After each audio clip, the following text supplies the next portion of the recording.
ਅੱਜ ਧੰਨ ਸਤਿਗੁਰੂ ਸ੍ਰੀ ਗੁਰੂ ਤੇਗ ਬਹਾਦਰ ਸਾਹਿਬ ਮਹਾਰਾਜ ਸੱਚੇ ਪਾਤਸ਼ਾਹ ਜੀ ਦਾ ਪਾਵਨ ਗੁਰਤਾ ਗੱਦੀ ਦਿਵਸ ਅਤੇ ਧੰਨ ਸਤਿਗੁਰੂ ਸ੍ਰੀ ਗੁਰੂ ਹਰਿਕ੍ਰਿਸ਼ਨ ਸਾਹਿਬ ਮਹਾਰਾਜ ਸੱਚੇ ਪਾਤਸ਼ਾਹ ਜੀ ਦਾ ਪਾਵਨ ਜੋਤੀ ਜੋਤ ਦਿਵਸ ਹੈ। ਇਤਿਹਾਸ ਵਿੱਚੋਂ ਸੰਖੇਪ ਰੂਪ ਦੇ ਵਿੱਚ ਵਿਚਾਰ ਕਰਕੇ ਫਿਰ ਗੁਰੂ ਸ਼ਬਦ ਦੀ ਵਿਚਾਰ ਦੇ ਨਾਲ ਜੁੜਾਂਗੇ। ਬਾਲਾ ਪ੍ਰੀਤਮ ਸਤਿਗੁਰੂ ਧੰਨ ਸ੍ਰੀ ਗੁਰੂ ਹਰਿਕ੍ਰਿਸ਼ਨ ਸਾਹਿਬ ਮਹਾਰਾਜ ਸੱਚੇ ਪਾਤਸ਼ਾਹ ਜੀ, ਜਿਨ੍ਹਾਂ ਸਤਿਗੁਰਾਂ ਨੂੰ ਯਾਦ ਕਰਨੇ ਮਾਤਰ ਹੀ ਸਾਧ ਸੰਗਤ ਜੀ ਅਨੇਕਾਂ ਹੀ ਦੁੱਖ ਕੱਟੇ ਜਾਂਦੇ ਆ। ਜਿਨ੍ਹਾਂ ਸਿੱਖਾਂ ਨੇ ਮਹਾਰਾਜ ਸੱਚੇ ਪਾਤਸ਼ਾਹ ਜੀ ਦੇ ਭਾਵਨਾ ਦੇ ਨਾਲ ਦੀਦਾਰ ਕੀਤੇ, ਤਿੰਨਾਂ ਦੁਖਿਆਰਿਆਂ ਦੇ ਦੁੱਖ ਮਹਾਰਾਜ ਸੱਚੇ ਪਾਤਸ਼ਾਹ ਜੀ ਨੇ ਦੂਰ ਕਰ ਦਿੱਤੇ। ਜੋ ਵੀ ਭਾਵਨਾ ਲੈ ਕੇ ਮਹਾਰਾਜ ਸੱਚੇ ਪਾਤਸ਼ਾਹ ਜੀ ਦੀ ਸ਼ਰਨ ਵਿੱਚ ਆਏ, ਬਿਨਾਂ ਦੇਰੀ ਤੋਂ ਤਤਕਾਲ ਤਿਨਾਂ ਦੀਆਂ ਮਨ ਦੀਆਂ ਭਾਵਨਾਵਾਂ ਸਤਿਗੁਰੂ ਜੀ ਨੇ ਪੂਰੀਆਂ ਕੀਤੀਆਂ ਨੇ। ਭਾਵੇਂ ਸਤਿਗੁਰੂ ਜੀ ਦੀ ਕੁੱਲ ਆਰਬਲਾ ਸਾਧ ਸੰਗਤ ਜੀ ਬਹੁਤ ਜ਼ਿਆਦਾ ਨਹੀਂ ਹੈ, ਛੋਟੀ ਜਿਹੀ ਆਰਬਲਾ ਵਿੱਚ ਹੀ ਮਹਾਰਾਜ ਸੱਚੇ ਪਾਤਸ਼ਾਹ ਜੀ ਨੇ ਬੇਅੰਤ ਜੀਵਾਂ ਦੀ ਕਲਿਆਣ ਕੀਤੀ ਹੈ। ਜਦੋਂ ਅਸੀਂ ਇਤਿਹਾਸ ਪੜ੍ਹਦੇ ਹਾਂ ਨਾ, ਗਰੀਬ ਨਵਾਜ ਬਾਲਾ ਪ੍ਰੀਤਮ ਸਤਿਗੁਰੂ ਜੀ ਦਾ ਮਹਾਰਾਜ ਸੱਚੇ ਪਾਤਸ਼ਾਹ ਜੀ ਕੁੱਲ ਆਰਬਲਾ 7 ਸਾਲ 8 ਮਹੀਨੇ ਤੇ 2 ਦਿਨ ਦੀ ਹੈ, ਪਰ ਇੰਨੀ ਕੁ ਆਰਬਲਾ ਵਿੱਚ ਮਹਾਰਾਜ ਸੱਚੇ ਪਾਤਸ਼ਾਹ ਜੀ ਨੇ ਬੇਅੰਤ ਜੀਵਾਂ ਨੂੰ ਭਵ ਸਾਗਰ ਤੋਂ ਤਾਰ ਦਿੱਤਾ। ਗਰੀਬ ਨਵਾਜ ਦਾਦਾ ਸਤਿਗੁਰੂ ਸ੍ਰੀ ਗੁਰੂ ਹਰਿਰਾਜ ਸਾਹਿਬ ਮਹਾਰਾਜ ਸੱਚੇ ਪਾਤਸ਼ਾਹ ਹਜੂਰ ਦਾ ਜਿਵੇਂ ਸਾਧ ਸੰਗਤ ਜੀ ਬਚਨ ਸੀਗਾ ਕਿ ਔਰੰਗਜ਼ੇਬ ਦੇ ਮੱਥੇ ਨਹੀਂ ਲੱਗਣਾ, ਕਿਉਂਕਿ ਤਿੰਨਾਂ ਦੇ ਪਿੱਛੇ ਲੱਗ ਕਰਕੇ ਬਾਬਾ ਰਾਮ ਰਾਏ ਨੇ ਗੁਰੂ ਕੀ ਬਾਣੀ ਦੀਆਂ ਪੰਕਤੀਆਂ ਬਦਲ ਦਿੱਤੀਆਂ ਸਨ। ਗੁਰੂ ਘਰ ਦਾ ਦੁਖੀ ਜਾਣ ਕਰਕੇ ਮਹਾਰਾਜ ਸੱਚੇ ਪਾਤਸ਼ਾਹ ਜੀ ਨੇ ਇਹ ਬਚਨ ਆਪਣੇ ਜੀਵਨ ਦੇ ਅੰਦਰ ਪ੍ਰਣ ਨਿਭਾਵਣਾ ਕੀਤਾ। ਫਿਰ ਉਹੀ ਬਚਨ ਅੱਗੇ ਧੰਨ ਸਤਿਗੁਰੂ ਸ੍ਰੀ ਗੁਰੂ ਹਰਿਕ੍ਰਿਸ਼ਨ ਸਾਹਿਬ ਮਹਾਰਾਜ ਸੱਚੇ ਪਾਤਸ਼ਾਹ ਜੀ ਨੇ ਪੂਰਾ ਕਰਨਾ ਕੀਤਾ ਹੈ। ਐਸੇ ਸਤਿਗੁਰੂ ਜੀ ਹੈ ਜਿਨ੍ਹਾਂ ਨੇ ਗੂੰਗੇ ਤੇ ਬੋਲਿਆਂ ਤੋਂ ਗੀਤਾ ਦੇ ਅਰਥ ਕਰਵਾ ਦਿੱਤੇ। ਲਾਲ ਚੰਦ ਵਰਗੇ ਪੰਡਿਤ ਮਹਾ ਅਭਿਮਾਨੀ ਸਨ, ਉਹਨਾਂ ਦਾ ਅਭਿਮਾਨ ਸੱਚੇ ਪਾਤਸ਼ਾਹ ਜੀ ਨੇ ਦੂਰ ਕੀਤਾ। ਅੰਬਾਲੇ ਦੇ ਕੋਲ ਪੰਜੋਖਰਾ ਸਾਹਿਬ ਪਵਿੱਤਰ ਅਸਥਾਨ ਸਤਿਗੁਰੂ ਜੀ ਦੀ ਯਾਦਗਾਰ ਅੱਜ ਵੀ ਸੁਸ਼ੋਭਿਤ ਹੈ, ਜਿੱਥੇ ਮਹਾਰਾਜ ਜੀ ਨੇ ਲਾਲ ਚੰਦ ਪੰਡਿਤ ਦਾ ਹੰਕਾਰ ਦੂਰ ਕੀਤਾ ਸੀਗਾ। ਔਰ ਭਾਈ ਛਿੱਜੂ ਜੀ ਝੀਵਰ ਜਾਤੀ ਦੇ ਕੰਨਾਂ ਤੋਂ ਬੋਲੇ ਤੇ ਰਸਨਾ ਤੋਂ ਗੂੰਗੇ ਸਨ। ਤਿੰਨਾਂ ਦੇ ਸੀਸ ਤੇ ਮਹਾਰਾਜ ਜੀ ਨੇ ਪਵਿੱਤਰ ਸ਼ਕਤੀਆਂ ਦੇ ਨਾਲ ਭਰੀ ਹੋਈ ਮਹਾਰਾਜ ਸਾਹਿਬ ਜੀ ਨੇ ਛੜੀ ਉਹਨਾਂ ਦੇ ਸੀਸ ਤੇ ਰੱਖੀ, ਔਰ ਸਾਰੀਆਂ ਵਿਦਿਆ ਤੇਰਾਂ ਨੂੰ ਸਫੁਰਨ ਲੱਗ ਪਈਆਂ ਸਨ।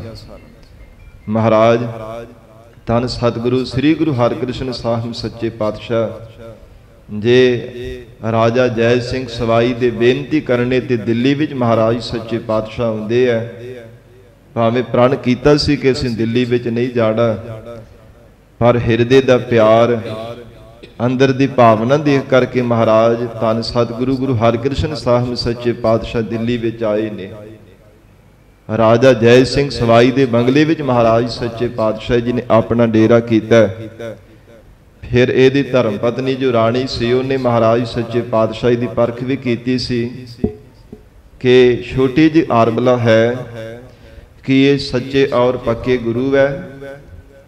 ਜੇ ਮਹਾਰਾਜ ਗੁਰੂ ਨਾਨਕ ਦੇਵ ਸਾਹਿਬ ਪਾਤਸ਼ਾਹੀ ਦੀ ਗੁਰਿਆਈ ਦੀ ਤਖਤ ਤੇ ਬਿਰਾਜਮਾਨ ਹਨ, ਫਿਰ ਆਪ ਮੈਨੂੰ ਪਰਖ ਕਰਕੇ ਦੱਸਣ। ਗੋਲੀਆਂ ਵਾਲਾ ਲਿਬਾਸ ਤਨ ਦੇ ਉੱਪਰ ਬਣਾ ਲਿਆ ਸੀ ਰਾਜਾ ਜੈ ਸਿੰਘ ਸਵਾਈ ਦੀ ਰਾਣੀ ਨੇ, ਤੇ ਜਿਹੜੀਆਂ ਗੋਲੀਆਂ ਦਾਸੀਆਂ ਸਨ ਉਹਨਾਂ ਨੂੰ ਰਾਣੀਆਂ ਵਾਲੇ ਕੱਪੜੇ ਪਾ ਕੇ ਹਾਰ ਸ਼ਿੰਗਾਰ ਤਨ ਤੇ ਕਰਕੇ ਬਿਠਾ ਦਿੱਤੇ ਸਨ। ਬਹੁਤ ਲੰਬੇਰੀ ਕਤਾਰ ਬਣਾ ਦਿੱਤੀ ਤੇ ਆਪ ਸਭ ਤੋਂ ਪਿਛਲੇ ਪਾਸੇ ਜਾ ਕੇ ਦਾਸੀਆਂ ਦੀ ਤਰ੍ਹਾਂ ਪਿੱਛੇ ਹੋ ਕਰਕੇ ਬੈਠ ਗਏ ਸੀ। ਅੰਤਰਜਾਮੀ ਬਾਲਾ ਪ੍ਰੀਤਮ ਸਤਿਗੁਰੂ ਸ੍ਰੀ ਗੁਰੂ ਹਰਿਕ੍ਰਿਸ਼ਨ ਸਾਹਿਬ ਜੀ ਮਹਾਰਾਜ ਜਦੋਂ ਰਾਜੇ ਦੇ ਬੰਗਲੇ ਵਿੱਚ ਆਏ ਹੈ ਤੇ ਉਸ ਸਮੇਂ ਮਹਾਰਾਜ ਜੀ ਨੇ ਆਪਣੇ ਹੱਥਾਂ ਵਿੱਚ ਛੋਟੀ ਜਿਹੀ ਛੜੀ ਪਕੜੀ ਹੋਈ ਸੀ। ਉਹ ਛੋਟੀ ਉਹਨਾਂ ਗੋਲੀਆਂ ਦੇ ਸਿਰ ਦੇ ਉੱਪਰ ਲਗਾਉਂਦੇ ਹੋਏ ਇਹ ਵੀ ਰਾਣੀ ਨਹੀਂ ਹੈ, ਇਹ ਵੀ ਰਾਣੀ ਨਹੀਂ ਹੈ, ਆਹ ਵੀ ਰਾਣੀ ਨਹੀਂ ਹੈ। ਤੇ ਜਿੱਥੇ ਅਸਲੀ ਰਾਣੀ ਬੈਠੀ ਸੀ ਰਾਜੇ ਦੇ, ਉਹਦੇ ਸਿਰ ਤੇ ਜਾ ਕਰਕੇ ਜਦੋਂ ਮਹਾਰਾਜ ਜੀ ਨੇ ਛੜੀ ਰੱਖੀ, ਕਹਿਣ ਲੱਗੇ ਆਹ ਰਾਣੀ ਹੈ। ਤੇ ਉਸ ਸਮੇਂ ਵੈਰਾਗ ਦੇ ਨਾਲ ਨੇਤਰਾਂ ਵਿੱਚੋਂ ਹੰਝੂ ਵਗਾਈ ਮਹਾਰਾਜ ਸੱਚੇ ਪਾਤਸ਼ਾਹ ਦੇ ਚਰਨਾਂ ਤੇ ਪਹਿਲਾਂ ਨਮਸਕਾਰ ਕੀਤੀ, ਫਿਰ ਗਰੀਬ ਨਵਾਜ ਸਤਿਗੁਰੂ ਜੀ ਨੂੰ ਆਪਣੀ ਗੋਦ ਵਿੱਚ ਬਿਠਾ ਲਿਆ।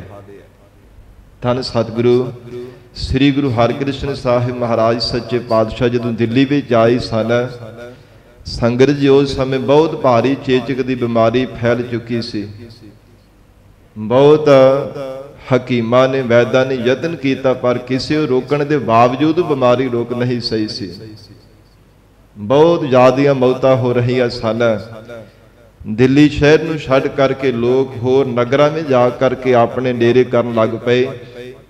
ਆਪਣੇ ਪਰਿਵਾਰਾਂ ਨੂੰ, ਬੱਚਿਆਂ ਨੂੰ ਲੈ ਲੈ ਕਰਕੇ ਇਥੋਂ ਛੱਡ ਕਰਕੇ ਹੋਰ ਥਾਵਾਂ ਤੇ ਜਾ ਕੇ ਰਹਿਣ ਲੱਗ ਪਏ ਸਨ। ਫਿਰ ਇੱਕ ਦਿਨ ਸੰਗਤ ਨੇ ਆ ਕਰਕੇ ਮਹਾਰਾਜ ਸਾਹਿਬ ਜੀ ਦੇ ਚਰਨਾਂ ਵਿੱਚ ਬੇਨਤੀ ਕੀਤੀ, ਗਰੀਬ ਨਵਾਜ ਆਪ ਜੀ ਗੁਰੂ ਨਾਨਕ ਦੇਵ ਸਾਹਿਬ ਮਹਾਰਾਜ ਸਾਹਿਬ ਜੀ ਗੁਰਿਆਈ ਤਖਤ ਤੇ ਬਿਰਾਜਮਾਨ ਹੋ। ਸਤਿਗੁਰੂ ਜੀ ਕਿਰਪਾ ਕਰੋ ਮਹਾਰਾਜ, ਬਹੁ ਗਿਣਤੀ ਵਿੱਚ ਲੋਕ ਮਹਾਰਾਜ ਚੇਚਕ ਦੀ ਬਿਮਾਰੀ ਦੇ ਕਾਰਨ ਦੁਖੀ ਹੋ ਕਰਕੇ ਮਰਦੇ ਜਾ ਰਹੇ ਹੈ। ਛੋਟੇ ਛੋਟੇ ਮਾਸੂਮ ਬੱਚੇ ਮਰ ਰਹੇ ਹੈ, ਜਵਾਨ ਮਾਤਾਵਾਂ ਦੇ ਪੁੱਤਰ ਮਰ ਰਹੇ ਹੈ। ਮਹਾਰਾਜ ਬਹੁਤ ਹੀ ਭਾਰੀ ਗਿਣਤੀ ਵਿੱਚ ਮੌਤਾਂ ਹੋ ਰਹੀਆਂ ਨੇ, ਆਪ ਕਿਰਪਾ ਕਰਕੇ ਇਸ ਬਿਮਾਰੀ ਨੂੰ ਦੂਰ ਕਰ ਦੇਵੋ। ਜਦੋਂ ਸਿੱਖਾਂ ਨੇ ਆ ਕੇ ਬੇਨਤੀ ਕੀਤੀ ਗਰੀਬ ਨਵਾਜ ਸਤਿਗੁਰਾਂ ਦੇ ਚਰਨਾਂ ਵਿੱਚ, ਹਜੂਰ ਨੇ ਉਸ ਸਮੇਂ ਹੁਕਮ ਕੀਤਾ ਕਿ ਜਿਸ ਜਲ ਦੇ ਵਿੱਚ ਮਹਾਰਾਜ ਜੀ ਦੇ ਚਰਨ ਧੋਤੇ ਸਨ, ਮਹਾਰਾਜ ਕਹਿੰਦੇ ਇਹ ਚਰਨ ਪਾਹੁਲ ਅੰਮ੍ਰਿਤ ਰੂਪ ਜਾਣ ਕਰਕੇ, ਦਵਾ ਰੂਪ ਜਾਣ ਕਰਕੇ ਸਭ ਨੂੰ ਛਕਾਉਣਾ ਕਰੋ। ਜਿਸ ਵੀ ਕਿਸੇ ਮਾਈ ਭਾਈ ਸਿੱਖ ਸੇਵਕ ਨੇ ਭਾਵਨਾ ਪਿਆਰ ਦੇ ਨਾਲ ਮਨ ਵਿੱਚ ਸ਼ਰਧਾ ਬਣਾ ਕਰਕੇ ਜਲ ਨੂੰ ਛਕਿਆ, ਮੁਖ ਦੇ ਉੱਪਰ ਛੱਟੇ ਮਾਰੇ ਹੈ, ਪਰਮੇਸ਼ਰ ਦੇ ਨਾਮ ਦਾ ਜਾਪ ਕੀਤਾ, ਸਾਧ ਸੰਗਤ ਜੀ ਉਹਨਾਂ ਦੀ ਬਿਮਾਰੀ ਦੂਰ ਹੁੰਦੀ ਗਈ ਹੈ। ਧੰਨ ਗੁਰੂ ਸ੍ਰੀ ਗੁਰੂ ਹਰਿਕ੍ਰਿਸ਼ਨ ਸਾਹਿਬ ਮਹਾਰਾਜ ਸੱਚੇ ਪਾਤਸ਼ਾਹ ਹਜੂਰ ਦਾ ਮਹਾਨ ਪ੍ਰਤਾਪੀ ਕੌਤਕ ਦੇਖ ਕਰਕੇ ਜਦੋਂ ਔਰੰਗਜ਼ੇਬ ਨੂੰ ਪਤਾ ਲੱਗਾ ਤੇ ਉਸ ਨੇ ਸਤਿਗੁਰੂ ਜੀ ਦੇ ਦਰਸ਼ਨ ਕਰਨੇ ਚਾਹੇ ਹੈ। ਪਹਿਲਾਂ ਤਾਂ ਆਪਣੇ ਸਿਪਾਹੀਆਂ ਨੂੰ, ਅਹਿਲਕਾਰਾਂ ਨੂੰ ਭੇਟਾਵਾਂ ਦੇ ਕਰਕੇ ਭੇਜਦਾ ਰਿਹਾ ਕਿ ਜਾਓ, ਜਾ ਕਰਕੇ ਸਤਿਗੁਰਾਂ ਨੂੰ ਮੇਰੇ ਵੱਲੋਂ ਬੇਨਤੀ ਕਰੋ ਕਿ ਬਾਦਸ਼ਾਹ ਤੁਹਾਡੇ ਦਰਸ਼ਨ ਕਰਨੇ ਚਾਹੁੰਦਾ ਹੈ।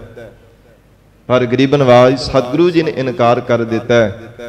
ਮਹਾਰਾਜ ਸਾਹਿਬ ਜੀ ਨੇ ਪ੍ਰਣ ਕੀਤਾ ਸੀ ਕਿ ਇਸ ਤੁਰਕੇਸ਼ਰ ਦੇ ਮੱਥੇ ਨਹੀਂ ਲੱਗਣਾ, ਔਰੰਗਜ਼ੇਬ ਦੇ ਸੀ ਮੱਥੇ ਨਹੀਂ ਲੱਗਣਾ। ਕੇਵਲ ਰਾਜਾ ਜੈ ਸਿੰਘ ਦਾ ਹਿਰਦੇ ਦਾ ਪਿਆਰ ਤੇ ਅੰਦਰ ਦੀ ਭਾਵਨਾ ਦੇਖ ਕਰਕੇ ਮਹਾਰਾਜ ਸੱਚੇ ਪਾਤਸ਼ਾਹ ਦਿੱਲੀ ਵਿੱਚ ਆਏ ਸਨ। ਹਜੂਰ ਨੇ ਪ੍ਰਾਣ ਨਿਭਾਉਂਦਿਆਂ ਹੋਇਆ ਔਰੰਗਜ਼ੇਬ ਦੇ ਮੱਥੇ ਨਹੀਂ ਲੱਗਣਾ ਕੀਤਾ। ਤੇ ਜਦੋਂ ਸਤਿਗੁਰੂ ਸ੍ਰੀ ਗੁਰੂ ਹਰਿਕ੍ਰਿਸ਼ਨ ਸਾਹਿਬ ਮਹਾਰਾਜ ਸੱਚੇ ਪਾਤਸ਼ਾਹ ਹਜੂਰ ਦੇ ਆਪ ਦਰਸ਼ਨ ਕਰਨੇ ਚਾਹੇ ਨਾ ਬਾਦਸ਼ਾਹ ਨੇ, ਤੇ ਮਹਾਰਾਜ ਸੱਚੇ ਪਾਤਸ਼ਾਹ ਨੇ ਫੇਰ ਵੀ ਇਨਕਾਰ ਕਰ ਦਿੱਤਾ ਸੀਗਾ ਕਿ ਵੱਡੇ ਸਤਿਗੁਰਾਂ ਦਾ ਸਾਨੂੰ ਬਚਨ ਅਸੀਂ ਪ੍ਰਣ ਪੂਰਾ ਨਿਭਾਉਣਾ ਹੈ। ਤੇ ਜਦੋਂ ਗਰੀਬ ਨਵਾਜ ਸਤਿਗੁਰੂ ਜੀ ਭਾਣਾ ਵਰਤਾਉਣ ਲੱਗੇ ਨੇ, ਜੋਤੀ ਜੋਤ ਸਮਾਉਣ ਲੱਗੇ ਸਨ, ਉਸ ਸਮੇਂ ਸਿੱਖਾਂ ਨੇ ਹਜੂਰ ਦੇ ਚਰਨਾਂ ਵਿੱਚ ਆ ਕੇ ਬੇਨਤੀ ਕੀਤੀ, ਗਰੀਬ ਨਵਾਜ ਜਿਵੇਂ ਗੁਰੂ ਘਰ ਦੀ ਰੀਤ ਹੈ, ਵੱਡੇ ਸਤਿਗੁਰੂ ਜੀ ਮਹਾਰਾਜ ਪਹਿਲਾਂ ਗੁਰੂ ਕੇ ਲੜ ਸੰਗਤ ਨੂੰ ਲਗਾ ਕਰਕੇ ਜਾਂਦੇ ਰਹੇ ਹੈ। ਸੱਚੇ ਪਾਤਸ਼ਾਹ ਆਪ ਜੀ ਸੱਚਖੰਡ ਗਮਨ ਕਰਨ ਲੱਗੇ ਹੋ, ਮਹਾਰਾਜ ਸਾਨੂੰ ਕਿਸ ਗੁਰੂ ਦੇ ਲੜ ਲਗਾ ਕਰਕੇ ਜਾ ਰਹੇ ਹੋ? ਜਿਨ੍ਹਾਂ ਸਤਿਗੁਰਾਂ ਤੋਂ ਮਹਾਰਾਜ ਉਪਦੇਸ਼ ਦੀ ਦਾਤ ਲੈ ਕਰਕੇ ਜੀਵਨ ਦੀ ਸਫਲਤਾ ਬਣਾਈ ਜਾਵੇਗੀ, ਮਹਾਰਾਜ ਮਨ ਦੀਆਂ ਮੁਰਾਦਾਂ ਪੂਰੀਆਂ ਹੋਣਗੀਆਂ, ਸਿੱਖਾਂ ਦੀ ਕਲਿਆਣ ਹੋਵੇਗੀ। ਆਪ ਜੀ ਸਾਨੂੰ ਕਿਹਨਾਂ ਦੇ ਲੜ ਲਗਾ ਕੇ ਜਾ ਰਹੇ ਹੋ? ਤੇ ਸਤਿਗੁਰੂ ਜੀ ਨੇ ਉਸ ਸਮੇਂ ਬਚਨ ਕੀਤਾ ਸੀਗਾ, ਬਾਬਾ ਬਸਿਹ ਗ੍ਰਾਮ ਬਕਾਲੇ, ਬਨ ਗੁਰ ਸੰਗਤ ਸਗਲ ਸੰਭਾਲੇ। ਇਹ ਧੰਨ ਗੁਰੂ ਹਰਿਕ੍ਰਿਸ਼ਨ ਸਾਹਿਬ ਮਹਾਰਾਜ ਸੱਚੇ ਪਾਤਸ਼ਾਹ ਜੀ ਨੇ ਬਚਨ ਕਹੇ ਸੀ ਦਿੱਲੀ ਦੀ ਧਰਤੀ ਤੇ, ਔਰ ਇਸ਼ਾਰਾ ਕੀਤਾ ਸੀ ਧੰਨ ਗੁਰੂ ਸ੍ਰੀ ਗੁਰੂ ਤੇਗ ਬਹਾਦਰ ਸਾਹਿਬ ਮਹਾਰਾਜ ਸੱਚੇ ਪਾਤਸ਼ਾਹ ਜੀ ਵੱਲ। ਮਹਾਰਾਜ ਜੀ ਨੇ ਭਾਵੇਂ ਆਪਣੇ ਮੁਖ ਤੋਂ ਨਾਮ ਨਹੀਂ ਸੀ ਲਿਆ, ਪਰ ਹਜੂਰ ਨੇ ਇਸ਼ਾਰਾ ਸਤਿਗੁਰੂ ਤੇਗ ਬਹਾਦਰ ਸਾਹਿਬ ਪਾਤਸ਼ਾਹ ਜੀ ਵੱਲ ਕੀਤਾ, ਕਿਉਂਕਿ ਉਸ ਸਮੇਂ ਸਤਿਗੁਰੂ ਤੇਗ ਬਹਾਦਰ ਸਾਹਿਬ ਮਹਾਰਾਜ ਬਾਬਾ ਬਕਾਲਾ ਸਾਹਿਬ ਦੀ ਪਾਵਨ ਧਰਤੀ ਤੇ जिथे भोरा साहिब पवित्र अस्थान है, उस स्थान ते गरीब नवाज महाराज सच्चे पातशाह जी भारी तपस्या कर रहे सन। हजूर ने 26 साल 9 महीने ते 13 दिन साध संगत जी उस पवित्र अस्थान ते भगती की लंबेरा समा। अज दे भावें साडे प्रचारक वीर बड़ा जोरदार प्रचार करते हैं जी महाराज जी ने तो भगती की नहीं है, वो तो प्रचार दे दौर ते रहे है। हाँ, बहुत भारी प्रचार ते पसार भी सतगुरां ने कीता है, पर संगत जी इस इतिहास नूं कोई झुठला नहीं सकदा जिहड़े इतिहास नूं बच्चा बच्चा जाणदा है। बाबा बकाला साहिब की धरती ते जा करके देखो, हर एक बच्चे नूं इतिहास का पता है। इतिहासिक तत्त और अस्थान भी साध संगत जी मौजूद हैं। जदों गरीब नवाज धन गुरु श्री गुरु हरकृष्ण साहिब महाराज सच्चे पातशाह हजूर ने ज्योति जोत समावना सी, उस समय बाबा बुढ़ा साहिब जी की वंश विचों 6वें थान ते भाई गुरदित्ता जी ने हुक्म किया, एक सोने का थाल मंगवाया, ਉਹਦੇ ਵਿੱਚ 5 पैसे नालिएर रखावना कीता। महाराज सच्चे पातशाह जी ने हत्थां विच पकड़ करके ध्यान बिरती दे नाल गरीब नवाज गुरु तेग बहादुर साहिब पातशाह जी नूं भेंट करके प्रदक्षिणा कीतियां ने।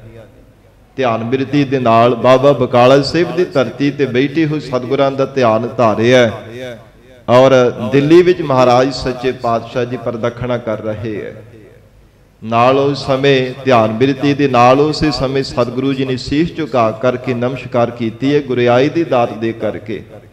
संगत जी उस समय संमत 1721 बिक्रमी चेत्र सुदी 14 का दिन है, जदों सतगुरु जी ने गुरु तेग बहादुर साहिब पातशाह नूं गुरियाई दी दात बख्शिश करके आप ज्योति जोत समावना कीता।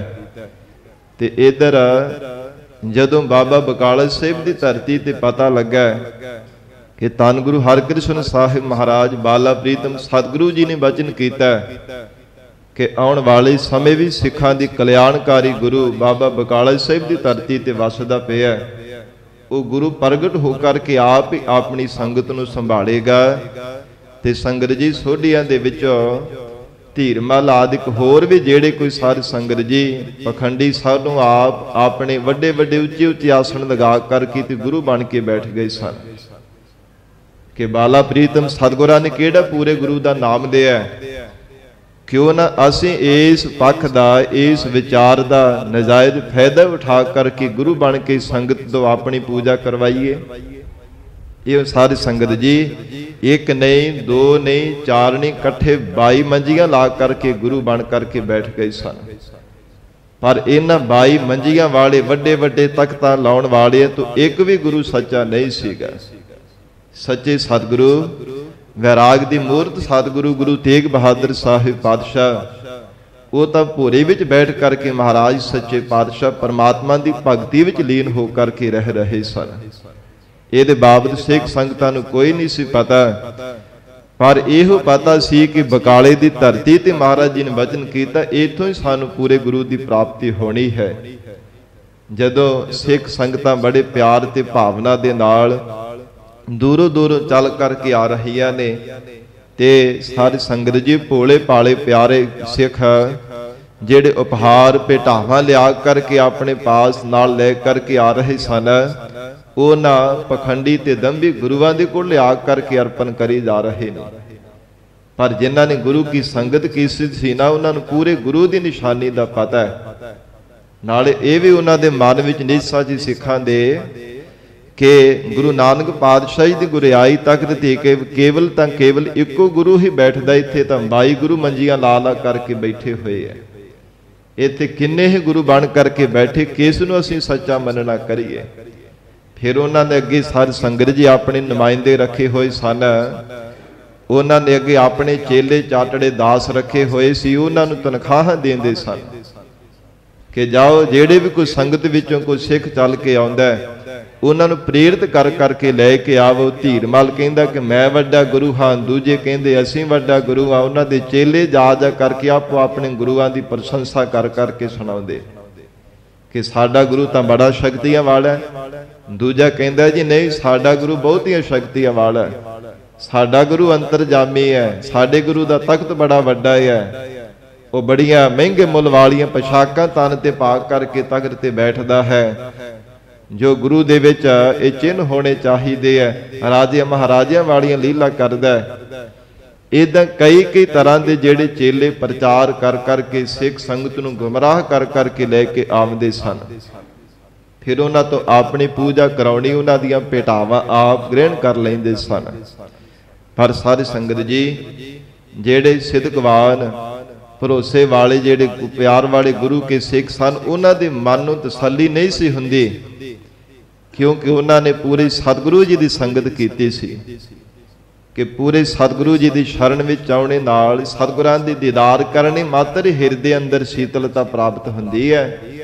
ਤਪਦਾ ਹੋਇਆ ਮਨ ਠਰ ਜਾਂਦਾ ਹੈ, ਤਪਦਾ ਹੋਇਆ ਮਨ ਸ਼ਾਂਤ ਹੋ ਜਾਂਦਾ ਹੈ, ਹਿਰਦੇ ਅੰਦਰ ਆਨੰਦ ਦੀ ਦਾਤ ਪ੍ਰਾਪਤ ਹੁੰਦੀ ਹੈ।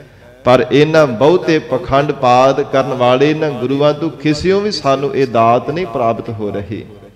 ਸਾਡਾ ਮਨ ਅਜੇ ਵੀ ਬੇਫੁਲ ਹੋ ਕਰਕੇ ਤੜਫੀ ਜਾ ਰਿਹਾ ਹੈ।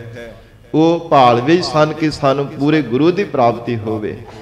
ਤੇ ਸੰਗਤ ਜੀ, ਉਧਰ ਭਾਈ ਮੱਖਣ ਸ਼ਾਹ ਲੁਬਾਣਾ, ਜਿਹੜਾ ਬਹੁਤ ਵੱਡਾ ਵਪਾਰੀ ਤੇ ਸਮੁੰਦਰਾਂ ਵਿੱਚ ਦੂਰ ਦੂਰ ਟਾਪੂਆਂ ਤੇ ਜਾ ਕੇ ਕਿਨਾਰੇ ਤੋਂ ਦੂਜੇ ਕਿਨਾਰੇ ਤੇ ਜਾਣਾ ਵਪਾਰ ਕਰਨ ਦੇ ਲਈ, ਇੱਕ ਵਾਰ ਬੇੜਾ ਭਰਿਆ ਹੋਇਆ, ਬਹੁਤ ਸਾਰੇ ਉਹਦੇ ਨਾਲ ਸਿਪਾਹੀ ਤੇ ਚਾਕਰ ਵੀ ਸਨ। ਬਹੁਤ ਭਾਰੀ ਸਾਜੋ ਸਮਾਨ ਵਪਾਰ ਕਰਨ ਵਾਸਤੇ ਬੇੜੇ ਵਿੱਚ ਲੱਦਿਆ ਤੇ ਦੂਰ ਟਾਪੂ ਤੇ ਲੈ ਕਰਕੇ ਜਾਣਾ ਸੀ। ਤੇ ਸਾਰੀ ਸੰਗਤ ਜੀ, ਬੇੜਾ ਜਿਹੜਾ ਸੀ ਨਾ ਬਰੇਤੇ ਵਿੱਚ ਰੁਕ ਜਾਣਾ ਕੀਤਾ, ਉਥੋਂ ਤੁਰਦਾ ਹੀ ਨਹੀਂ ਸੀਗਾ, ਸੰਭਲਿਆ ਨਹੀਂ ਸੀ ਜਾ ਰਿਹਾ, ਤੇ ਇੱਕ ਪਾਸੇ ਬਰੇਤੇ ਵਿੱਚ ਜਾ ਕੇ ਬੇੜਾ ਲੱਗ ਗਿਆ। ਫਿਰ ਕਿੰਨਾ ਯਤਨ ਕੀਤਾ, 2-3 ਦਿਨ ਇਸੇ ਤਰ੍ਹਾਂ ਲੰਘ ਗਏ, ਬੀਤ ਗਏ, ਪਰ ਨਾ ਸਿਪਾਹੀਆਂ ਤੋਂ ਨਾ ਚਾਕਰਾਂ ਤੋਂ ਕਿਤੇ ਪ੍ਰਕਾਰ ਬਹੁਤਾ ਯਤਨ ਕਰਨ ਦੇ ਬਾਵਜੂਦ ਵੀ ਬੇੜਾ ਤੁਰਦਾ ਨਹੀਂ ਸੀਗਾ। ਫਿਰ ਆਖਰਕਾਰ ਦੋਵੇਂ ਹੱਥ ਜੋੜ ਕੇ ਗਲ ਵਿੱਚ ਪੱਲਾ ਪਾ ਕੇ ਮਹਾਰਾਜ ਸੱਚੇ ਪਾਤਸ਼ਾਹ ਦੇ ਚਰਨਾਂ ਵਿੱਚ ਅਰਦਾਸ ਕੀਤੀ ਹੈ, ਗਰੀਬ ਨਵਾਜ, हे ਸਤਿਗੁਰੂ ਜੀ, ਆਪ ਕਿਰਪਾ ਕਰੋ ਮਹਾਰਾਜ, ਮੇਰੇ ਬੇੜੇ ਨੂੰ ਬੰਨੇ ਲਾ ਦੇਵੋ ਸੱਚੇ ਪਾਤਸ਼ਾਹ। ਸਹੀ ਸਲਾਮਤ ਮਹਾਰਾਜ ਮੈਂ ਕਿਨਾਰੇ ਤੇ ਪਹੁੰਚ ਕਰਕੇ ਸੱਚੇ ਪਾਤਸ਼ਾਹ ਮੈਂ 500 ਮੋਹਰ ਆਪ ਜੀ ਦੇ ਚਰਨਾਂ ਵਿੱਚ ਅਰਪਣ ਕਰਨਾ ਕਰਾਂਗਾ। ਭਾਈ ਮੱਖਣ ਸ਼ਾਹ ਜੀ ਨੇ ਆਪਣੇ ਮਨ ਦੇ ਅੰਦਰ ਮੁਰਾਦ ਧਾਰਨ ਕਰਕੇ ਅਰਦਾਸ ਕੀਤੀ ਹੈ ਤੇ ਅੰਦਰ ਦੀ ਭਾਵਨਾ ਤੇ ਹਿਰਦੇ ਦਾ ਪਿਆਰ ਦੇਖ ਕਰਕੇ ਤਤਕਾਲ ਧੰਨ ਗੁਰੂ ਤੇਗ ਬਹਾਦਰ ਸਾਹਿਬ ਮਹਾਰਾਜ ਸੱਚੇ ਪਾਤਸ਼ਾਹ ਜੀ ਨੇ ਆਤਮਿਕ ਬਲ ਦੇ ਨਾਲ ਮੋਢਾ ਲਾ ਕੇ ਭਾਈ ਮੱਖਣ ਸ਼ਾਹ ਲੁਬਾਣੀ ਦਾ ਬੇੜਾ ਬੰਨੇ ਲਾ ਦਿੱਤਾ। ਜਦੋਂ ਗਰੀਬ ਨਵਾਜ ਸਤਿਗੁਰੂ ਜੀ ਦੀ ਕਲਾ ਵਰਤੀ, ਫਿਰ ਉਸ ਸਮੇਂ ਸਿਪਾਹੀ ਤਾਂ ਭਾਵੇਂ ਕਹਿ ਰਹੇ ਕਿ ਅਸੀਂ ਜ਼ੋਰ ਲਾਇਆ, ਕੋਈ ਕਹਿੰਦਾ ਅਸੀਂ ਇਵੇਂ ਯਤਨ ਕੀਤਾ ਤਾਂ ਬੇੜਾ ਤੁਰਿਆ, ਪਰ ਭਾਈ ਮੱਖਣ ਸ਼ਾਹ ਲੁਬਾਣਾ ਆਪਣੇ ਮਨ ਦੇ ਅੰਦਰ ਹੀ ਅੰਦਰ ਵਿਚਾਰਦਾ ਔਰ ਜਾਣਦਾ ਕਿ ਇਹਨਾਂ ਬੇਸਮਝਾਂ ਨੂੰ ਪਤਾ ਨਹੀਂ ਹੈ ਕਿ ਇਹ ਕਿਰਪਾ ਸਾਰੀ ਮੇਰੇ ਗੁਰੂ ਦੇਵ ਨੇ ਕੀਤੀ ਹੈ। ਸਤਿਗੁਰਾਂ ਦੀ ਬਖਸ਼ਿਸ਼ ਦੇ ਨਾਲ ਬੇੜਾ ਤੁਰਿਆ। ਕਿੰਨੇ ਦਿਨਾਂ ਤੋਂ ਯਤਨ ਕਰਨ ਦੇ ਬਾਵਜੂਦ ਵੀ ਇਹਨਾਂ ਤੋਂ ਬੇੜਾ ਨਹੀਂ ਸੀਗਾ ਤੁਰਦਾ ਪਿਆ। ਭਾਈ ਮੱਖਣ ਸ਼ਾਹ ਨੇ ਆਪਣੇ ਮਨ ਦੇ ਅੰਦਰ ਜਾਣਦੇ ਹੈ ਕਿ ਇਹ ਕਲਾ ਸਤਿਗੁਰੂ ਜੀ ਦੀ ਵਰਤਣਾ ਕੀਤੀ ਹੈ। ਤੇ ਜਦੋਂ ਭੇਟਾ ਲੈ ਕਰਕੇ ਦਿੱਲੀ ਵਿੱਚ ਪਹੁੰਚਿਆ ਨਾ, ਕਿਉਂਕਿ ਸਤਿਗੁਰੂ ਜੀ ਦੇ ਬਾਬਤ ਪਤਾ ਨਹੀਂ ਸੀਗਾ ਕਿ ਮਹਾਰਾਜ ਜੋਤੀ ਜੋਤ ਸਮਾ ਗਏ, ਬਾਲਾ ਪ੍ਰੀਤਮ ਸਤਿਗੁਰੂ ਜੀ ਦਿੱਲੀ ਵਿੱਚ ਪਹੁੰਚਾ ਤੇ ਉੱਥੇ ਸਿੱਖਾਂ ਨੇ ਦੱਸਿਆ ਕਿ ਧੰਨ ਗੁਰੂ ਹਰਕ੍ਰਿਸ਼ਨ ਸਾਹਿਬ ਮਹਾਰਾਜ ਸੱਚੇ ਪਾਤਸ਼ਾਹੀ ਤਾਂ ਸੱਚਖੰਡ ਗਮਨ ਕਰ ਗਏ ਨੇ। ਤੇ ਮਨ ਵਿੱਚ ਬੜਾ ਭਾਰੀ ਵੈਰਾਗ ਪ੍ਰਗਟ ਕੀਤਾ ਤੇ ਕਹਿਣ ਲੱਗਾ ਕਿ ਹੁਣ ਉਹਨਾਂ ਦੀ ਥਾਂ ਤੇ ਕਿੰਨਾ ਸਤਿਗੁਰਾਂ ਦੀ ਮੈਨੂੰ ਦੀਦਾਰ ਪ੍ਰਾਪਤ ਹੋਣਗੇ। ਸੰਗਤ ਨੇ ਦੱਸਿਆ ਕਿ ਨਾਮ ਤਾਂ ਸਾਨੂੰ ਪਤਾ ਨਹੀਂ ਹੈ, ਪਰ ਮਹਾਰਾਜ ਸਾਹਿਬ ਜੀ ਨੇ ਜੋਤੀ ਜੋਤ ਸਮਾਉਣ ਤੋਂ ਪਹਿਲਾਂ ਇਹ ਵਚਨ ਕੀਤੇ ਸਨ, ਬਾਬਾ ਬਸਿਹ ਗ੍ਰਾਮ ਬਕਾਲੇ ਬਨ ਗੁਰ ਸੰਗਤ ਸਗਲ ਸੰਭਾਲੇ। ਇਹ ਮਹਾਰਾਜ ਸਾਹਿਬ ਜੀ ਨੇ ਵਚਨ ਕੀਤਾ ਸੀ ਕਿ ਬਕਾਲੇ ਨਗਰ ਦੀ ਧਰਤੀ ਤੇ ਪੂਰਾ ਗੁਰੂ ਪ੍ਰਗਟ ਹੋਵੇਗਾ, ਆਪਣੀ ਸੰਗਤ ਨੂੰ ਆਪ ਸੰਭਾਲੇਗਾ। ਉਥੋਂ ਦਿੱਲੀ ਤੋਂ ਕੂਚ ਕੀਤਾ ਪੜਾਅ ਦਰ ਪੜਾਅ, 500 ਇਹਦੇ ਨਾਲ ਸਿਪਾਹੀ ਤੇ ਨਾਲ ਪਰਿਵਾਰ ਬੱਚਿਆਂ ਨੂੰ ਲੈ ਕਰਕੇ ਬਕਾਲੇ ਦੀ ਧਰਤੀ ਤੇ ਪਹੁੰਚਿਆ। ਉਸ ਸਮੇਂ ਨਗਰ ਤੋਂ ਬਾਹਰ-ਬਾਹਰ ਆਪਣਾ ਡੇਰਾ ਕਰ ਲਿਆ, ਕਿਉਂਕਿ ਫੌਜ ਵੀ ਬਹੁ ਗਿਣਤੀ ਵਿੱਚ ਵੀ ਸੀ ਇਹਦੇ ਨਾਲ। ਤੇ ਇਤਿਹਾਸ ਅੰਦਰ ਜ਼ਿਕਰ ਆਉਂਦਾ ਹੈ ਕਿ ਜਦੋਂ ਬਹੁਤੀ ਗਿਣਤੀ ਵਿੱਚ ਸਿਪਾਹੀਆਂ ਨੂੰ ਅਹਿਲਕਾਰਾਂ ਨੂੰ ਦੇਖਿਆ ਤੇ ਧੀਰਮਲ ਆਦਿਕ ਹੋਰ ਵੀ ਜਿਹੜੇ 22 ਮੰਜੀਆਂ ਲਾ ਲਾ ਕਰਕੇ ਗੁਰੂ ਬਣ ਕੇ ਵਰ ਕੇ ਬੈਠੇ ਸਨ, ਉਹਨਾਂ ਦੇ ਚੇਲੇ, ਉਹਨਾਂ ਦੇ ਨੁਮਾਇੰਦੇ ਆ ਕਰਕੇ ਬਾਰ-ਬਾਰ ਭਾਈ ਮੱਖਣ ਸ਼ਾਹ ਲੁਬਾਣੇ ਨੂੰ ਕਹਿੰਦੇ ਕਿ ਸਾਡਾ ਗੁਰੂ ਤੈਨੂੰ ਉਡੀਕਦਾ ਪਿਆ, ਸਾਡੇ ਗੁਰੂ ਦੇ ਕੋਲ ਚੱਲ ਕਰਕੇ ਆਓ। ਬੜੀਆਂ ਸ਼ਕਤੀਆਂ ਵਾਲੇ, ਬਹੁਤ ਭਾਰੀ ਉਹਨਾਂ ਵਿੱਚ ਕਰਾਮਾਤਾਂ ਨੇ, ਕਈ ਤਰ੍ਹਾਂ ਦੇ ਇਉਂ ਬੋਲ ਕਰਕੇ ਉਹਨਾਂ ਦੀ ਪ੍ਰਸ਼ੰਸਾ ਕਰ ਕਰਕੇ ਖਿੱਚਣ ਦਾ ਯਤਨ ਕਰਦੇ ਐ। ਤੇ ਜਦੋਂ ਭਾਈ ਮੱਖਣ ਸ਼ਾਹ ਲੁਬਾਣਾ ਸ਼ਾਮ ਦੇ ਸਮੇਂ ਉੱਥੇ ਡੇਰੇ ਵਿੱਚ ਵਿਸ਼ਰਾਮ ਕੀਤਾ, ਰਾਤ ਬੀਤ ਗਈ, ਅੰਮ੍ਰਿਤ ਵੇਲਾ ਹੋਇਆ, ਇਸ਼ਨਾਨ ਪਾਨ ਕਰਕੇ ਫਿਰ ਹੱਥ ਵਿੱਚ ਭੇਟਾ ਲਈ ਹੈ ਤੇ ਗੁਰੂ ਚਰਨਾਂ ਵਿੱਚ ਭੇਟਾ ਅਰਪਣ ਕਰਨ ਵਾਸਤੇ ਤੁਰ ਪਿਆ ਹੈ। ਜਾ ਕੇ ਕੀ ਦੇਖਦਾ, 1 2 4 ਨਹੀਂ 22 ਮੰਜੀਆਂ ਲਾ ਕੇ ਗੁਰੂ ਬਣ ਕਰਕੇ ਬੈਠੇ, ਤੇ ਹੈਰਾਨਗੀ ਦੀ ਹੱਦ ਨਾ ਰਹਿਣਾ ਕੀਤੀ ਕਿ ਮੈਂ ਤਾਂ ਪੂਰੇ ਤੇ ਸੱਚੇ ਗੁਰੂ ਦੀ ਭਾਲ ਕਰਦਾ ਪਿਆ, ਇੱਥੇ ਇੱਕ ਨੇ ਕਿੰਨੇ ਗੁਰੂ ਬਣ ਕਰਕੇ ਬੈਠੇ, ਮਨਾ ਕਿਹੜੇ ਗੁਰੂ ਨੂੰ ਸੱਚਾ ਮੰਨਾ ਤੇ ਭੇਟਾ ਉਹਦੇ ਚਰਨਾਂ ਵਿੱਚ ਅਰਪਣ ਕਰਾਂ। ਫਿਰ ਮਨ ਵਿੱਚ ਵਿਚਾਰ ਕੀਤੀ, 2 ਮੋਹਰਾਂ ਸਾਰਿਆਂ ਦੇ ਅੱਗੇ ਰੱਖੀ ਜਾਵਾਂਗਾ, ਨਮਸਕਾਰ ਕਰੀ ਜਾਵਾਂਗਾ, ਪਤਾ ਤੇ ਹੁਣ ਮੈਨੂੰ ਹੈ ਨਹੀਂ ਕਿ ਕਿਹੜਾ ਸੱਚਾ ਤੇ ਪੱਕਾ ਗੁਰੂ ਹੈ। 2 ਮੋਹਰਾਂ ਸਭ ਦੇ ਚਰਨਾਂ ਵਿੱਚ ਅਰਪਣ ਕਰਾਂਗਾ। ਜਿਹੜਾ ਸੱਚਾ ਗੁਰੂ ਹੋਵੇਗਾ, ਅੰਤਰਜਾਮੀ ਗੁਰੂ ਹੋਵੇਗਾ, ਉਹ ਆਪ ਹੀ ਮੇਰੇ ਤੋਂ 500 ਮੋਹਰਾਂ ਦੀ ਮੰਗ ਕਰੇਗਾ ਕਿ ਭਲਿਆ ਤੂੰ 500 ਮੋਹਰਾਂ ਦੀ ਮੁਰਾਦ ਮੰਗੀ ਸੀਗੀ, ਅਰਪਣ ਕਰਾਂਗਾ। ਮੇਰੇ ਦਿਲ ਦੀ ਜਾਣ ਕਰਕੇ ਉਹ ਬਚਨ ਸੁਣਾ ਦੇਵੇਗਾ। 2 ਮੋਹਰਾਂ ਸਾਰਿਆਂ ਦੇ ਅੱਗੇ ਧਰ ਕਰਕੇ ਕੁਝ ਸਮਾਂ ਕੋਲ ਬੈਠ ਕਰਕੇ ਵਿਚਾਰ ਕਰਦਾ, ਮਨ ਦੇ ਅੰਦਰ ਹੀ ਅੰਦਰ ਹੋਣੀ ਕੋਈ ਬਚਨ ਕਰ ਦੇਵੇਗਾ। ਫਿਰ ਦੂਜੇ ਕੋਲ ਜਾ ਕੇ ਨਮਸਕਾਰ ਕਰਦਾ, 2 ਮੋਹਰਾਂ ਧਰਦਾ, ਬੈਠਾ ਰਹਿੰਦਾ, ਪਰ ਫਿਰ ਵੀ ਅੱਗੋਂ ਕੋਈ ਬਚਨ ਨਹੀਂ ਸੁਣਨ ਨੂੰ ਮਿਲਦਾ। ਇਹ ਇੱਕ ਕਰਦਿਆਂ 22 ਜਿਹੜੇ ਮੰਜੀਆਂ ਲਾ ਕਰਕੇ ਬੈਠੇ ਸਾਨੂੰ, ਉਹਨਾਂ ਦੇ ਕੋਲ ਜਾ ਕੇ 2 ਮੋਹਰਾਂ ਸਭ ਨੂੰ ਅਰਪਣ ਕਰ ਦਿੱਤੀਆਂ, ਪਰ ਕਿਸੇ ਨੇ ਇਹਦੇ ਦਿਲ ਦਾ ਬਚਨ ਬੁੱਝ ਕਰਕੇ ਨਹੀਂ ਸੁਣਾਉਣਾ ਕੀਤਾ। ਮਨ ਸਾਧ ਸੰਗਤ ਜੀ ਨਿਰਾਸ਼ਾ ਜਿਹਾ ਹੋ ਗਿਆ। ਭਾਈ ਮੱਖਣ ਸ਼ਾਹ ਲੁਬਾਣਾ ਜੀ ਦਾ ਮਨ ਬੜਾ ਨਿਰਾਸ਼ਾ ਹੋ ਗਿਆ ਕਿ ਮੈਂ ਜਿਸ ਪੂਰੇ ਗੁਰੂ ਦੀ ਭਾਲ ਵਿੱਚ ਸਾਂ, ਇਹਨਾਂ ਵਿੱਚੋਂ ਇੱਕ ਵੀ ਉਹ ਗੁਰੂ ਮੈਨੂੰ ਨਹੀਂ ਨਜ਼ਰ ਆਉਂਦਾ। ਜੇ ਸੱਚਾ ਗੁਰੂ ਹੁੰਦਾ ਤੇ ਫਿਰ ਮੇਰੇ ਮਨ ਦੀ ਜਾਣ ਕਰਕੇ ਜ਼ਰੂਰ ਮੈਨੂੰ ਬਚਨ ਸੁਣਾ ਦੇਣਾ ਸੀਗਾ। ਜੇ ਬੇੜੇ ਵਿੱਚ ਬੈਠਿਆ ਹੋਏ ਕਿੰਨੀ ਕੋਹਾਂ ਦੂਰ ਮੇਰੀ ਅਰਦਾਸ ਨੂੰ ਸੁਣ ਕਰਕੇ ਤਤਕਾਲ ਮੇਰੀ ਰੱਖਿਆ ਕਰ ਸਕਦਾ, ਤੇ ਕੀ ਮੇਰੇ ਮਨ ਦੀ ਬੁੱਝ ਕਰਕੇ ਮੈਨੂੰ ਬਚਨ ਨਹੀਂ ਮੇਰੇ ਅੰਦਰ ਦਾ ਸੁਣਾ ਸਕਦਾ? ਜ਼ਰੂਰ ਸੁਣਾਵੇਗਾ, ਪਰ ਇਹਨਾਂ ਵਿੱਚੋਂ ਕੋਈ ਵੀ ਸੱਚਾ ਤੇ ਪੱਕਾ ਗੁਰੂ ਨਹੀਂ ਮੈਨੂੰ ਨਜ਼ਰ ਆਉਂਦਾ। ਫਿਰ ਸਾਧ ਸੰਗਤ ਜੀ ਦਿਨ ਬੀਤ ਗਿਆ। ਰਾਤ ਦੇ ਸਮੇਂ ਜਦੋਂ ਭਾਈ ਮੱਖਣ ਸ਼ਾਹ ਲੁਬਾਣਾ ਆਪਣੇ ਡੇਰੇ ਵਿੱਚ ਜਾ ਕਰਕੇ ਵਿਸ਼ਰਾਮ ਕਰਨ ਲੱਗਾ, ਇਤਿਹਾਸ ਅੰਦਰ ਜ਼ਿਕਰ ਆਉਂਦਾ ਕਿ ਮਨ ਨੂੰ ਚੈਨ ਨਹੀਂ ਸੀ ਆਉਂਦਾ ਪਿਆ, ਨਾ ਹੀ ਨੀਂਦਰ ਆ ਰਹੀ ਸੀ ਕਿ ਕਿੱਥੋਂ ਮੈਨੂੰ ਪੂਰੇ ਗੁਰੂ ਦੀ ਪ੍ਰਾਪਤੀ ਹੋਵੇਗੀ। ਸਾਰਾ ਦਿਨ ਲੰਘ ਗਿਆ, ਪਰ ਸੱਚਾ ਗੁਰੂ ਮੈਨੂੰ ਅਜੇ ਤੱਕ ਮਿਲਿਆ ਨਹੀਂ ਹੈ। ਇਹ ਰਾਤ ਵਿਚਾਰਾਂ ਦੀ ਗਿਣਤੀ ਇਸੇ ਤਰ੍ਹਾਂ ਕਰਦਿਆਂ ਹੋਏ ਲੰਘ ਗਈ। ਜਦੋਂ ਅਗਲਾ ਦਿਨ ਚੜ੍ਹਿਆ, ਪਹਿਲਾਂ ਤਾਂ ਅੰਮ੍ਰਿਤ ਵੇਲੇ ਇਸ਼ਨਾਨ ਪਾਨ ਕਰਕੇ ਸੱਚੇ ਪਾਤਸ਼ਾਹ ਜੀ ਨੂੰ ਬੜੇ ਪਿਆਰ ਵਿੱਚ ਭੇਜ ਕਰਕੇ ਯਾਦ ਕੀਤਾ। ਫਿਰ ਦਿਨ ਚੜ੍ਹਿਆ, ਜਿੱਥੇ ਭੋਰਾ ਸਾਹਿਬ ਪਵਿੱਤਰ ਅਸਥਾਨ ਹੈ, ਉੱਥੇ ਨਾਲ ਇੱਕ ਗੜੀ ਵਿੱਚ ਬੱਚੇ ਖੇਡਦੇ ਪਏ ਸਨ। ਉਹਨਾਂ ਨੂੰ ਪੁੱਛਿਆ ਕਿ ਇਹਨਾਂ 22 ਗੁਰੂਆਂ ਤੋਂ ਬਿਨਾਂ ਹੋਰ ਵੀ ਕੋਈ ਇੱਥੇ ਗੁਰੂ ਹੈਗਾ?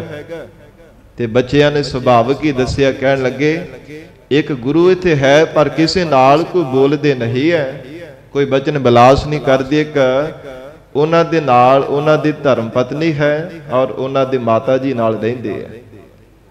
ਜਦੋਂ ਪਤਾ ਲੱਗਾ ਤੇ ਮਾਤਾ ਨਾਨਕੀ ਜੀ ਨੂੰ ਭਾਈ ਮੱਖਣ ਸ਼ਾਹ ਜੀ ਆ ਕਰਕੇ ਮਿਲੇ ਹੈ। ਗਰੀਬ ਨਵਾਜ ਧੰਨ ਗੁਰੂ ਤੇਗ ਬਹਾਦਰ ਸਾਹਿਬ ਮਹਾਰਾਜ ਸੱਚੇ ਪਾਤਸ਼ਾਹ ਦੇ ਪਰਥਾਏ ਪੁੱਛਿਆ। ਹਜੂਰ ਦਾ ਬਚਨ ਸੀਗਾ ਕਿ ਸਾਡੇ ਬਾਰੇ ਕਿਸੇ ਨੂੰ ਦੱਸਣਾ ਨਹੀਂ। ਮਹਾਰਾਜ ਗੁਪਤ ਰੂਪ ਦੇ ਵਿੱਚ ਭੋਰਾ ਤਿਆਰ ਕਰਵਾ ਕੇ ਉੱਥੇ ਅਡੋਲ ਚੌਂਕੜਾ ਲਗਾ ਕਰਕੇ ਸੱਚੇ ਪਾਤਸ਼ਾਹ ਜੀ ਸਮਾਧੀ ਵਿੱਚ ਲੀਨ ਰਹਿਆ ਕਰਦੇ ਸਨ। ਕਦੇ ਕਦੇ ਮਹਾਰਾਜ ਸੈਰ ਕਰਨ ਵਾਸਤੇ ਸਵੇਰ ਦੇ ਸਮੇਂ ਮਹਾਰਾਜ ਸੱਚੇ ਪਾਤਸ਼ਾਹ ਬਾਹਰ ਜਾਇਆ ਕਰਦੇ, ਨਹੀਂ ਤਾਂ ਮਹਾਰਾਜ ਲੰਬੇਰਾ ਸਮਾਂ ਉਸ ਭੋਰੇ ਦੇ ਅੰਦਰ ਚੌਂਕੜਾ ਲਗਾ ਕਰਕੇ ਬੈਠੇ ਰਹਿਆ ਕਰਦੇ ਨੇ। ਜਦੋਂ ਗਰੀਬ ਨਵਾਜ ਸੱਚੇ ਪਾਤਸ਼ਾਹ ਜੀ ਦੇ ਕੋਲ ਅੰਦਰ ਆਏ ਨੇ ਭਾਈ ਮੱਖਣ ਸ਼ਾਹ ਲੁਬਾਣਾ, ਤੇ ਉਸ ਸਮੇਂ ਫਿਰ ਉਸੇ ਤਰ੍ਹਾਂ, ਕਿਉਂਕਿ ਮਨ ਨੂੰ ਅਜੇ ਤੱਕ ਤਸੱਲੀ ਨਹੀਂ ਸੀ ਹੋਈ, ਜਿਹੜੇ ਦੰਭੀ ਤੇ ਪਖੰਡੀ ਗੁਰੂ ਬਣ ਕਰਕੇ ਬੈਠੇ ਸਨ, ਉਹਨਾਂ ਨੇ ਹੋਰ ਵੀ ਕਈ ਗੁਣਾ ਵੱਧ ਮਨ ਨੂੰ ਸ਼ੰਕਿਆਂ ਦੇ ਸਹਿਤ ਕਰ ਦਿੱਤਾ ਸੀਗਾ। अजे भरोसा नहीं सीगा।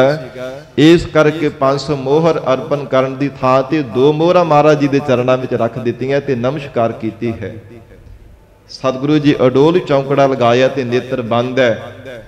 जदों मन निराशा जिहा होया ते बाहर उठ करके चलिया ते महाराज जी ने आवाज मारी, भाई मक्खण शाह 500 मोहरां दी तों अरदास कीती ते हुण 2 मोहरां साडे चरणां विच अर्पण करदा पिया। जदों कन्ना विच आवाज पई ते हिरदा सुन करके गद गद हो गया। साध संगत जी खुशी दे नाल नेत्रां विचों वैराग प्रगट कीता। महाराज साहिब जी दे चरणां ते सीस रख के नेत्रां विचों वैराग प्रगट करके सतगुरां दे चरण धोह दिते है। महाराज कहण लगे, भाई सिखा गुरु घर दे विच किसी प्रकार दी कोई टोट नहीं है, ना सानू माया दी भुख है, पर तू अपने अंदर शरधा ते भावना धारण कीती, तू सिदकवान सिख है, तेरा किते सिदक ना टुट जावे। इस करके महाराज कहंदे असीं वचन करना कीता, नहीं तो गुरु घर दे विच कोई घाट नहीं, कोई टोट नहीं है। सच्चे पातशाह धन गुरु तेग बहादुर साहिब महाराज साहिब जी दे जदों वचन सुने है, हिरदा गद गद हो गया। सच्चे पातशाह महाराज साहिब जी दे चरणां ते नमस्कार करके जदों बाहर चलिया ते महाराज जी ने वचन कीता, भाई सिक्खा होर किसी नूं नहीं साडे बारे दसना, सानू प्रगट नहीं करना सी, इत्थे गुप्त रूप दे विच रह करके इत्थे आनंद विच हा, सानू प्रगट करन दा तू यतन नहीं करना। महाराज सच्चे पातशाह क्यों नहीं संगतां बेबल हो करके महाराज आप जी नूं याद कर रही ने। गरीब नवाज मैं जरूर आप जी नूं प्रगट करना। ते महाराज जी ने डरावा देने दे मारे वचन भी कीता, हे मक्खण शाह मुख काला कीता जावेगा तेरा, जे किते सानू तू प्रगट कीता, जिस वे ने सानू प्रगट किया उहदा मुंह काला किया जाएगा।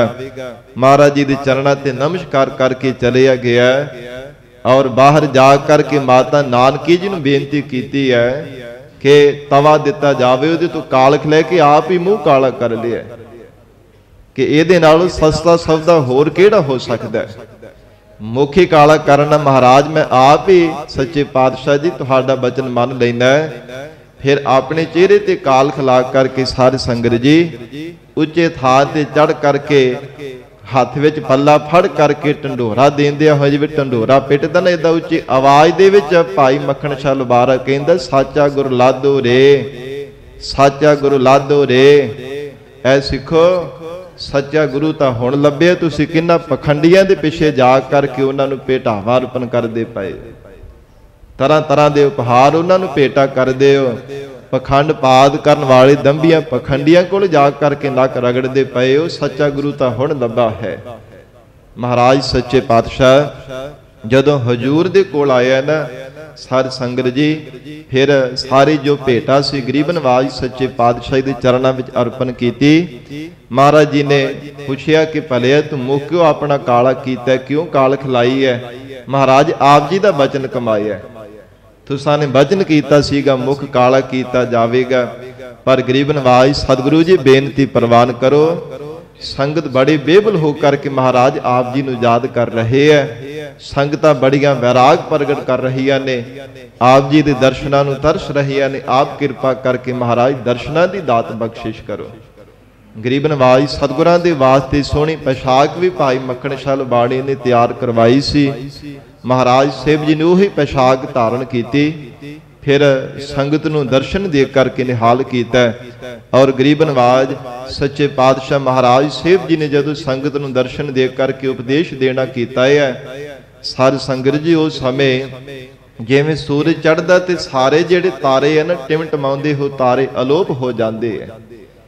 सूरज की तरह भारी प्रताप वाले धन गुरु तेग बहादुर साहिब महाराज साहिब जी के प्रगट होने करके जेड़े दंभी ते पखंडी गुरु बन करके बैठे सन, उन्हां दा प्रकाश मध्यम पैना शुरू हो गया। संगत नूं पता लग गया कि सच्चे सतगुरु जी की हुण प्राप्ति हो गई है, महाराज सच्चे पातशाह जी प्रगट हो गए है। ते कोई भी उन्हां पखंडियां दे वल नहीं सी जांदा जेड़े तरह तरह की उच्ची उच्ची आसन ला करके 22 मंजियां ला के गुरु बन करके बैठे सन। सच्चे सतगुरु जी की प्राप्ति होने करके फिर उन्होंने आप ही साध संगत जी अपने डेरे चुक करके चले जाना कीता, पर धीर मल ने घट नहीं सी कीती। ਸੀਹ ਮਸੰਦ ਨੂੰ ਲਾਲਚ ਦੇ ਕਰਕੇ ਮਹਾਰਾਜ ਸੱਚੇ ਪਾਤਸ਼ਾਹ ਦੀ ਗੋਲੀ ਚਲਵਾਈ ਸੀ।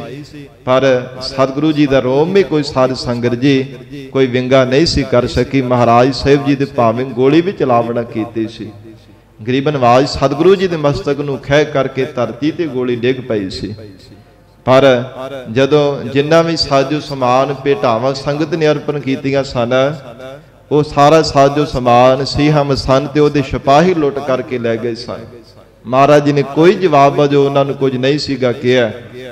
ਪਰ ਭਾਈ ਮੱਖਣ ਸ਼ਾਹ ਲੁਬਾਣੀ ਨੂੰ ਜਦੋਂ ਪਤਾ ਲੱਗਾ, ਆਪਣੇ 500 ਮਰੀਦ ਨਾਲ ਲੈ ਕਰਕੇ ਉਸ ਸਮੇਂ ਸਾਧ ਸੰਗਤ ਜੀ ਸਾਰਾ ਸਾਜੋ ਸਮਾਨ ਵੀ ਖੋਹ ਕਰਕੇ ਵਾਪਸ ਲੈ ਕੇ ਆਂਦਾ। ਤੇ ਜਿਹੜਾ ਸੀਹਾ ਮਸੰਦ ਨੇ ਉਹਨੂੰ ਮਸ਼ਕਾਂ ਬੰਨ ਕਰਕੇ ਬਹੁਤ ਉਹਨੂੰ ਕੁਟਾਪਾ ਚਾੜਿਆ, ਚੰਗਾ ਉਹਨੂੰ ਕੁੱਟਣਾ ਕੀਤਾ ਸੀਗਾ।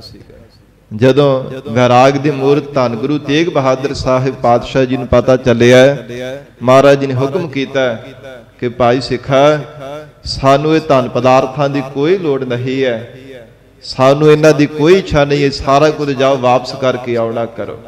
ਮਹਾਰਾਜ ਨਹੀਂ, ਉਹ ਜ਼ਬਰਨ ਗੁਰੂ ਘਰ ਦੀਆਂ ਮਹਾਰਾਜ ਸੰਗਤ ਦੀਆਂ ਭੇਟਾਵਾਂ ਖੋਹ ਕਰਕੇ ਲੈ ਕੇ ਗਏ, ਤਾਂ ਮਹਾਰਾਜ ਅਸੀਂ ਵਾਪਸ ਲੈ ਕੇ ਆਏ। ਮਹਾਰਾਜ ਕਹਿਣ ਲੱਗੇ, ਨਹੀਂ ਮੱਖਣ ਸ਼ਾਹ, ਸਾਡਾ ਬਚਨ ਮੰਨ।